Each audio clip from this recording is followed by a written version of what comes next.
Hi అండి. ఈరోజు మనము గోధుమ రవ్వతో ఉప్మా ఎలా తయారు చేసుకోవాలో చూద్దామండి. ముందుగా గ్యాస్ ఆన్ చేసుకొని ఒక బాండ్లీ పెట్టుకొని అందులో ఆయిల్ వేసుకోవాలండి. ఆయిల్ కొంచెం హీట్ అయిన తర్వాత అందులో కొంచెం పల్లీలు వేసుకోవాలండి. పల్లీలు కొంచెం కలర్ చేంజ్ అయిన తర్వాత అందులో తాలింపు గింజలు వేసుకోవాలండి.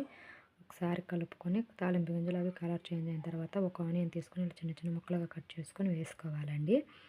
అవి కొంచెం కలర్ చేంజ్ అవుతాయండి. ఒకసారి కలుపుకున్న తర్వాత అవి వేయించుకోవాలండి. ఇలా కొంచెం కలర్ చేంజ్ అయిన తర్వాత అందులో జీడిపప్పు ఉంటాయి కదండి, అవి వేసుకోవాలి. జీడిపప్పు వేసుకొని ఒక్కసారి కలుపుకొని జీడిపప్పు కొంచెం కలర్ చేంజ్ అయిన తర్వాత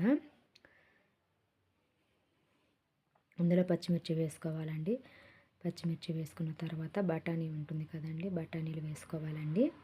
బఠానీ వేసుకొని తర్వాత ఇవి ఫ్రోజన్ అయినా వేసుకోవచ్చు, మీరు మామూలువైనా వేసుకోవచ్చండి.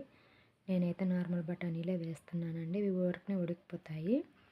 క్యారెట్ తీసుకొని చిన్న చిన్న ముక్కలుగా కట్ చేసుకొని వేసుకోండి. అవి వేగిన తర్వాత కొంచెం అలా కలుపుకుంటే కొంచెం వేగుతాయండి. అవి కొంచెం వేగిన తర్వాత ఒక టమాటాని తీసుకొని ఇలా చిన్న చిన్న ముక్కలుగా కట్ చేసి వేసుకోండి. వేసుకొని కలుపుకోవాలండి. కలుపుకొని మూత పెట్టుకొని మగ్గించుకోవాలండి. ఒక 1 మినిట్ ఆర్ 2 మినిట్స్ మగ్గించుకుంటే ఇలా మగ్గిపోతాయండి. అప్పుడు కొంచెం కరివేపాకు తీసుకొని వేసుకోవాలండి. కరివేపాకు తీసి వేసుకొని మనము 1 గ్లాసు రవ్వకి 3 గ్లాసులు నీళ్ళు తీసుకోవాలండి. అప్పుడు కన్సిస్టెన్సీ కరెక్ట్గా సరిపోతుంది. ఇప్పుడు 3 గ్లాసులు నీళ్ళు తీసుకొని వేసుకొని అందులో ఉప్పు వేసుకొని మూత పెట్టుకొని మరిగించుకోవాలండి. అలా నీళ్ళు మరుగుతున్నప్పుడు మనము 1 గ్లాసు రవ్వ వేసుకోవాలండి. 1 గ్లాసు రవ్వ వేసుకొని కలుపుకోవాలండి. కలుపుకొని మూత పెట్టుకోవాలండి. కలుపుకొని మూత పెట్టుకొని మగ్గించుకోవాలండి.